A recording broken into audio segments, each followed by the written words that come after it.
हाइड्रोकार्बनिज्म। इससे पहले भी हमने ऑर्गेनिक कंपाउंड्स में इसके बारे में थोड़ा बहुत पढ़ा है। तो हाइड्रोकार्बन्स को हम कहते हैं these are the compounds which are made up of carbon and hydrogen.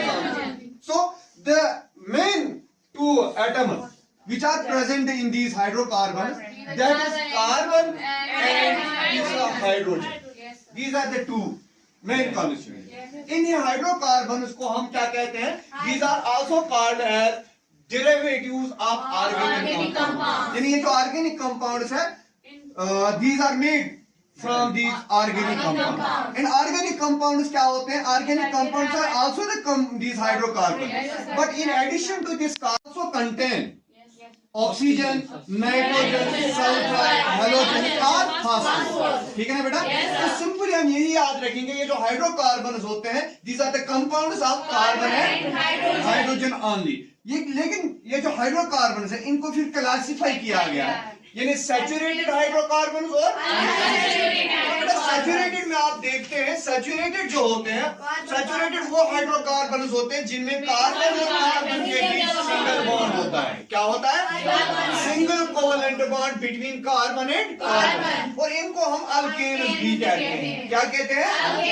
In alkanes की जो जनरल फार्मूला होती है वो होती है CnH2n+2। यानी जब आप कंपाउंड्स बनाना शुरू करोगे अल्केन्स को, तो ये फार्मूला आपको वहां पे अप्लाई करनी होगी, where n represents the number 1 2 so on। ठीक है ना? तो इस तरह से आपको बहुत सारे अल्केन्स मिल जाएंगे। And when you write these alkanes with sucanes, then you will get a homologous series, a family of alkanes, a group of alkanes, teacher, whereby the successive members differ by one carbon atom and two hydrogen atom। तो इसी तरह बेटा हमारे पास जो unsaturated होते हैं, unsaturated दो किस्म के होते हैं।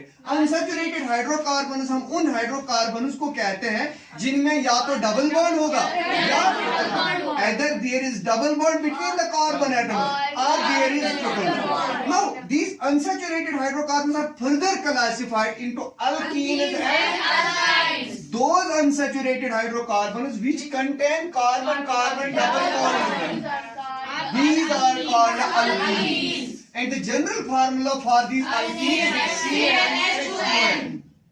And you may also get the homologous series of these alkenes, whereby the successive members differ in this CH2 group are by 14 units of atomic mass। ठीक है ना बेटा? तो दूसरा जो अनसैचुरेटेड का एक और ग्रुप होता है, that is called alkynes। क्या कहते हैं उनको? alkynes। And in those alkynes the carbon atoms are connected by means of a triple bond। उनमें क्या होता है? तो सिंपली हम ये कह सकते हैं बेटा, यहाँ पर जो अनसैचुरेटेड में कार्बन के बीच क्या होता है? there is a multiple bond। क्या कह सकते हैं? इनमें मल्टीपल बॉन्ड होता है बेटा। ठीक है ना? मल्टीपल बॉन्ड होता है। लेकिन जब हम इनका नोमेनक्लेचर लिखते हैं तो नोमेनक्लेचर में बेटा आपको वो पता है, वर्ड रूट होता है, प्रीफिक्सेस होता है, सफिक्स। सिंपली बेटा यहाँ पे क्या होता है उस टाइम जब हम वर्ड रूट लिखते हैं, वर्ड रूट का मतलब होता है कि कितने कार्बन एटम्स हैं उस, यानी अगर एक होगा तो मिथ हम यूज करते हैं, दो होंगे, तीन होंगे तो इसी तरह से जब हम लिखते हैं तो उसके बाद हम क्या देखते हैं, अगर उनमें कार्बन और कार्बन के बीच सिंगल बॉन्ड होता है तो जो सुफिक्स हम ऐड करते हैं वो ANE, that means this class belongs to saturated hydrocarbon, that is these are alkanes. ठीक है ना बेटा? तो इसी तरह जब हम अनसैचुरेटेड में देखते हैं, अगर उनमें डबल बॉन्ड होगा तो हम सुफिक्स यूज करते हैं ENE। दिस इसी तरह ये जो अल्काइन्स में YNE।